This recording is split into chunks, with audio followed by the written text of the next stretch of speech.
Mumbai airport से 2 आतंकियों को गिरफ्तार करने का मामला सामने आ रहा है। एनआईए ने 2 आतंकी गिरफ्तार किए हैं। आईएसआईएस पुणे स्लीपर मॉड्यूल के 2 आतंकी गिरफ्तार किए गए हैं। आतंकी अब्दुल्ला फैयाज और तल्हा खान गिरफ्तार हुआ है। आतंकियों पर 3-3 लाख रुपए का इनाम भी था। आईएसआईएस के स्लीपर सेल के तौर पर ये आतंकी काम करते थे, जिनकी गिरफ्तारी हुई है। तो बड़ी सफलता यहां पर मिली है एनआईए की टीम को, जिस तरीके से 2 आतंकियों को गिरफ्तार किया गया है।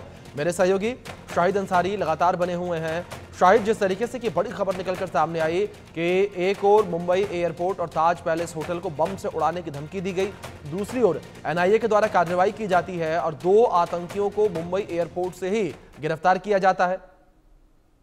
जी देखिए, ये जो दोनों आतंकी हैं, इनमें अब्दुल्ला फैयाज शेख और दूसरा जो है, इन दोनों को जो है मुंबई की कोर्ट से जो है इनके लिए वारंट इशू हुआ था और ये भगोड़े थे यहाँ से।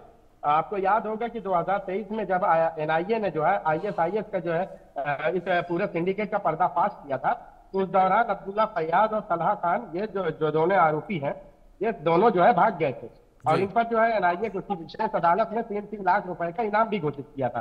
अब क्योंकि जब ये यहाँ से भाग गए थे तो ये लोग इंडोनेशिया की राजधानी जकार्ता में छुपे हुए थे।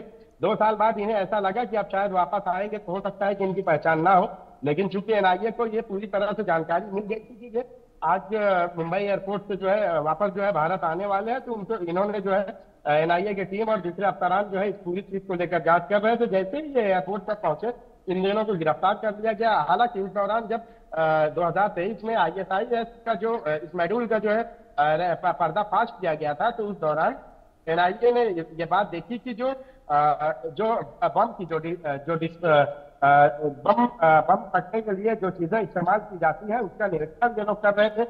यानी कि भारत में जो है इसकी टेस्टिंग करने के बाद भारत के अलग अलग हिस्सों में जो है आतंकी साजिश को अंजाम देने वाले थे और उसी मामले में एनआईए ने इनके बाकी लोगों का जो है पर्दाफाश किया था।